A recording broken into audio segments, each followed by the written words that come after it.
What's up, YouTube? Tenchi Arizonia, the angry Dracolope of the Jackalopecrew here. And as some of you know, if you've watched my last short or you keep up on my Instagram or my Facebook, I recently got a katana, specifically a Unokubi-Zukuri Katana, a cormorant's neck katana if you want it in English.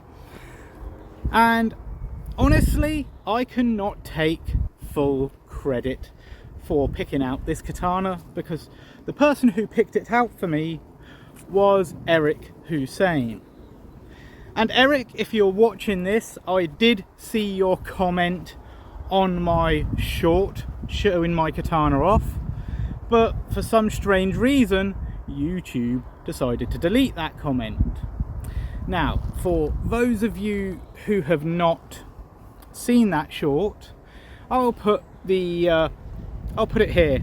I'll insert it in this video so you can see the beauty of that katana. Now, I hope that does it justice.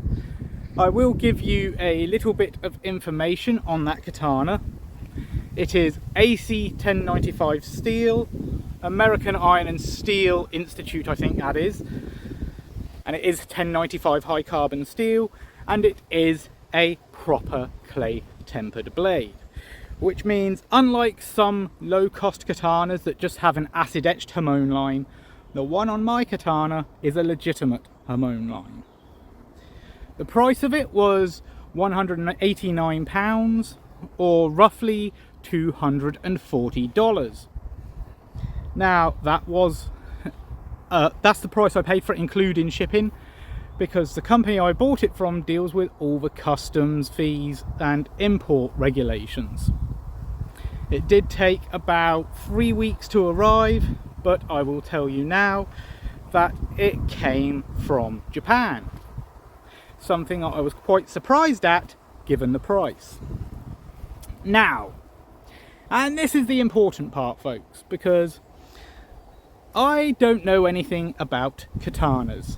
I know they're cool looking swords, and I know there's several YouTubers I have talked to regarding advice on them, Eric Hussein being one, who is responsible for me having this particular katana. Very nice piece, I think. I also spoke to Samurai Bird because I didn't really know what the purpose of the Sageo was. And for those of you that don't know, the Sageo is the cord that you have on the sire.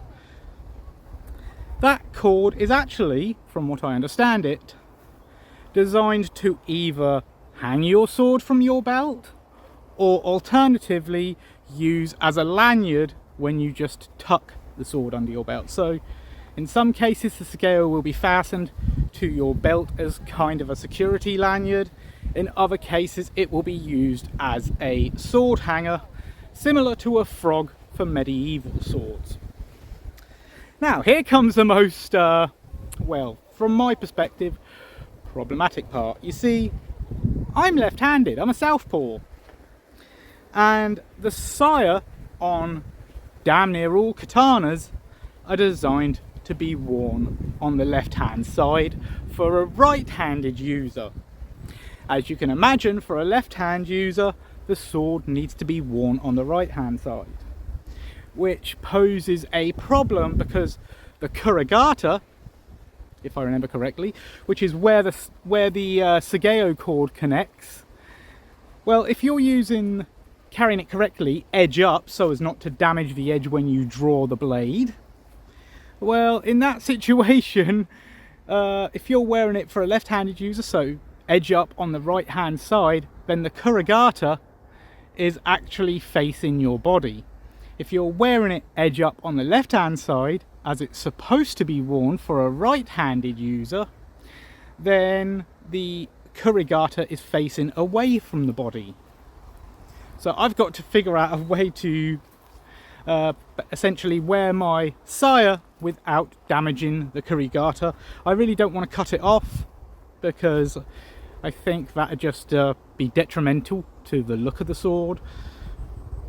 And quite honestly, I do like how it looks with the standard Sageo cord already on it in a presentation knot. Now, I could use the Sageo itself to hang the sword from my belt, but I would have to retie it in a more functional knot, not the presentation knot it comes with, and I don't think I'd be able to retie the presentation knot, to be quite honest with you. So, when I do some cutting videos with it, and I might do some today, depending on the weather. It's actually quite sunny right now, but it is supposed to rain later on today. We'll see how things go.